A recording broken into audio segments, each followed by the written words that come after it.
Добре си ни дошъл, скъпи гости. Днес сме подготвили кратко коледно тържество. Да посрещнем всички заедно тук с децата, обичани от всички и чакам с най-голямо желание от децата дядо Коледа. Ти си купиш за Коледа. Как ще е дядо Коледа? Аз съм, да. Снежен прах и Снежен прах, пшеничка, дива, дядо Коледа пристига. Има той брада от сняг и кожухи нов кълпак. Има той брада от сняг и кожухи нов кълпак. А това му прочута от играчки е недруга. Влизай, влизай, дядо наш, ха добре дошъл при нас. Влизай, влизай, дядо наш, ха добре дошъл при нас.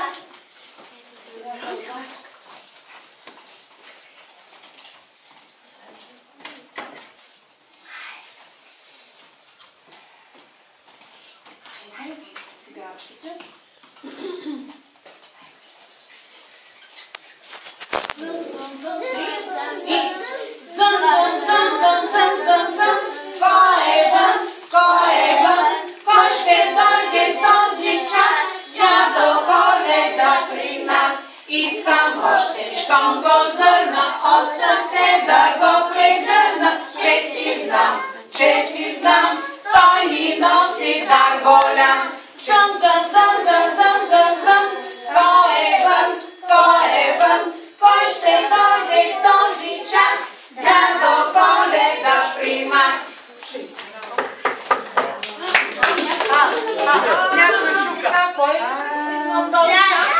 Този юнак, който направихме само от сняг. Гледайте, гледайте в този юнак, който направихме само от сняг. Още е гост. Гледайте, гледайте този юнак, който направихме само от сняг. Гледайте, гледайте този юнак, който направихме само от сняг. Той е мъниченце, мъничко, той ще ти тъче плътна ръка. Четай, четай, четпатай, четай, четай, четпатай, четай, четай, четпатай, четай, четай, четпатай. Аз мама ще ви тъче плътно, аз ще ви тръпкам горото. Мама ще ви тъче плътно, аз ще ви тръпкам горото. Четай, четай, четпатай, четай, четай, четпатай, четай, четай, четпатай, четай, четай, четпатай. Тази история прилича на всички приказки, които мама чете за лека нощ, но различна е по това, че тази история наистина се е случила. Само че преди много, много години, много отдавна, в един град, наречен Назарет, живеела една жена. Тя се казвала Мария. Мария била много добра жена и много искала да си има бебе. И ето, че един ден при нея дошъл един ангел. Вие виждали ли сте ангели? Не. И аз не съм виждала ангели. Обаче, вижте, тук има един нарисуван ангел. Казва, че ангелите са големи, облечени са с бели дрехи, имат крила вместо ръце. Един такъв ангел дошъл при Мария и казал: аз зная, че ти много искаш да имаш бебе и твоето желание ще се сбъдне, защото съвсем скоро ти ще родиш син. Но този син е много специален, защото той ще бъде син на Бога. Мария отишла при своята братовчетка на гости, която се е казвала Елизабет. Елизабет също чакала бебе и Мария веднага изподелила радостната вест, че съвсем скоро и тя ще си има бебе. Ето, че същата вечер, когато Мария отишла на гости на своята братовчетка, още един ангел се е явил, само че този път на нейния съпруг, който се е казвал Йосиф.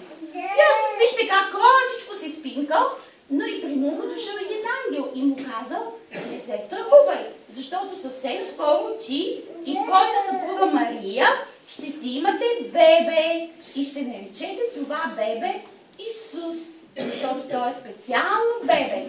Той е син на Бога.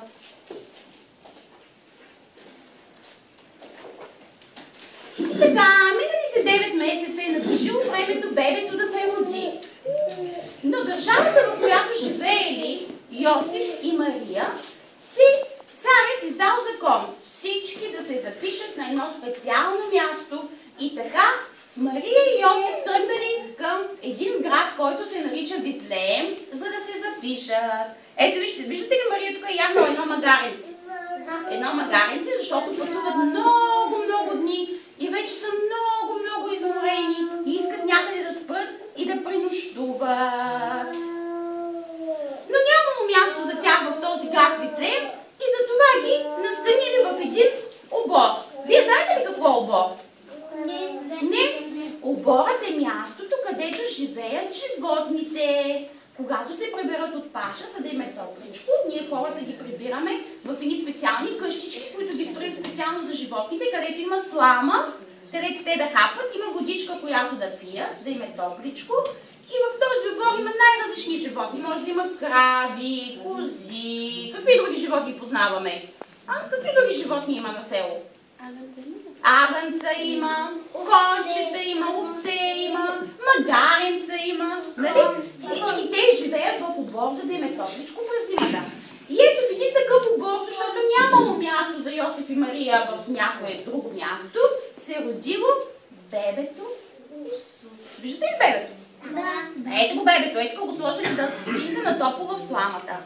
Но това, което се случвало същата тази вечер, когато се родило бебето Исус, е, че навън през нощта пастири пасяли овцете. Виждате ли ги? Да. Овцете.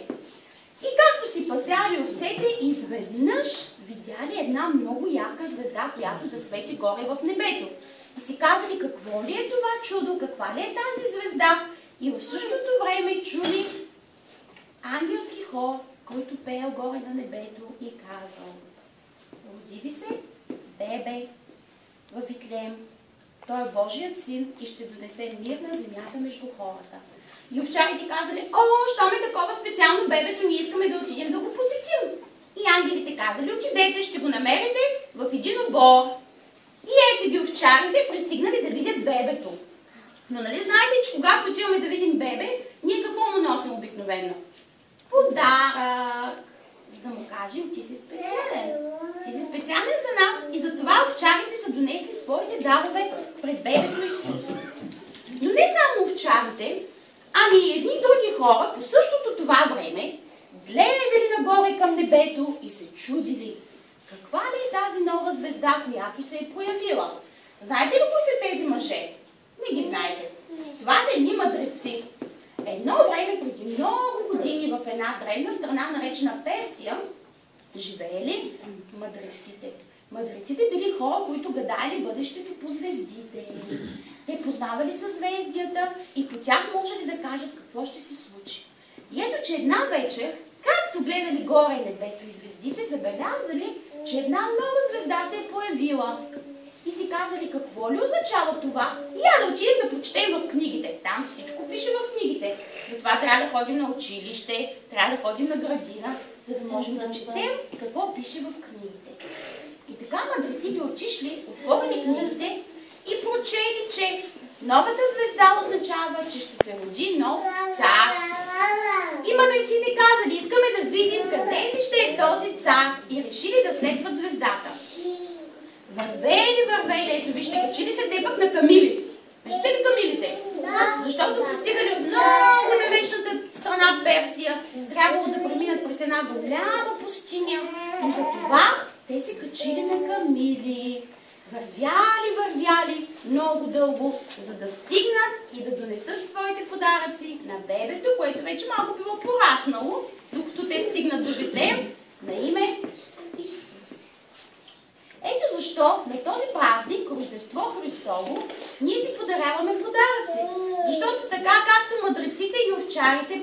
подаръци на бебето Исус, те му казаха: ние те обичаме, ти си специален за нас. Ето защо на Рождество Христово ние всички си подаряваме подаръци, нали? Всички обичаме подаръци, да не мислите, че ние големите не обичаме подаръци. Ние обичаме подаръците.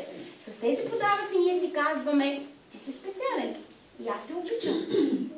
Ето това е началото на празника, който ние празнуваме като Рождество Христово.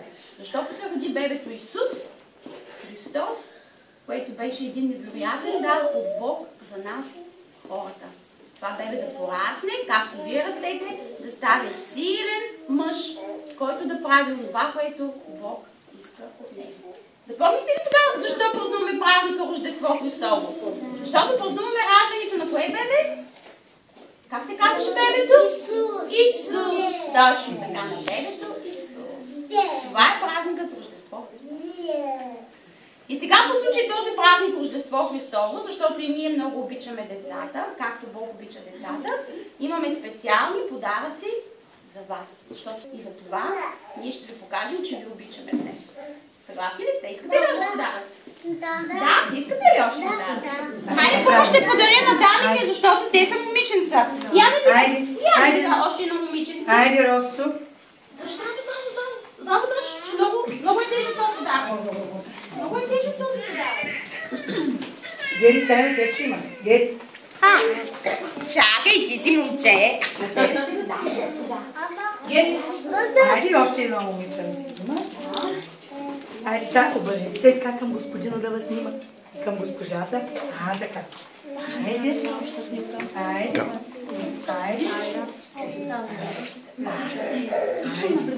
Хайде, иди. С момиченцата. Хайде. Хайде. Добре.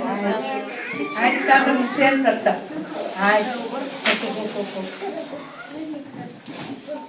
Майката на Росто тук ли е? Не, защото да вземе чупада подаръка. Заповядай. Дръж здраво чупада. Дръж. Здраво. Едно маганица за теб.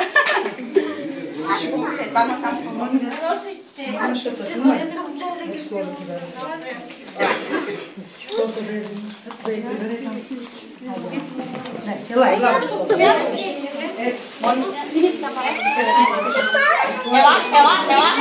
една си да сме. Хайде.